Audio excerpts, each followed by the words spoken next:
Now, I want us to look for just a moment at something I often set forth, and it's this. We take the gospel of Jesus Christ and we present it this way. Do you know you're a sinner? They say yes. Then we go on to the next question. Do you want to go to heaven? If they say yes, we go on to the next question. Would you like to pray and ask Jesus to come into your heart? If they say yes and do that, at the end, we pronounce them saved. Now let's just look at that. Do you know you're a sinner?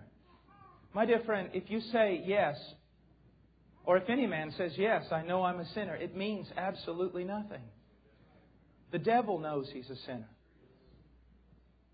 The question, the evangelical question, the gospel question to the hearer is not, do you simply know you are a sinner? But the question is, upon hearing the gospel preached, has God so worked in your heart that your view towards sin has changed? You could say it in this radical way, that the sin you once loved and boasted of, you now hate and are ashamed of. Is there any change in your relationship to sin? Not just do you know you're a sinner. Do you have a heart change wrought by the power of God with regard to that sin? And then the question, do you want to go to heaven?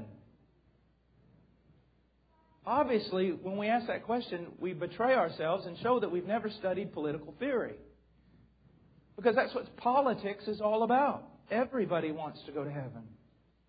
Build a utopia on earth.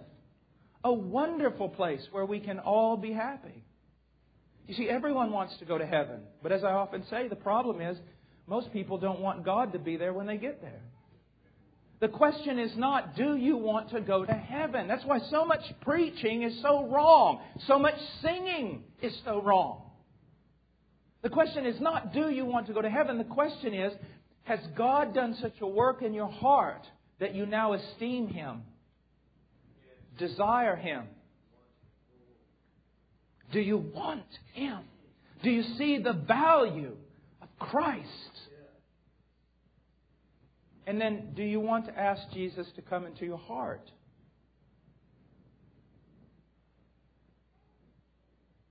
That language, where it came from exactly. Is it what came from Romans 10? No, it didn't. Well, Revelation 3:20, it said, no, it's not. It is simply a way to get God to move into some place, but it's all wrong. What is the gospel call? The gospel call is repent and believe. Repent and believe. Repent and believe.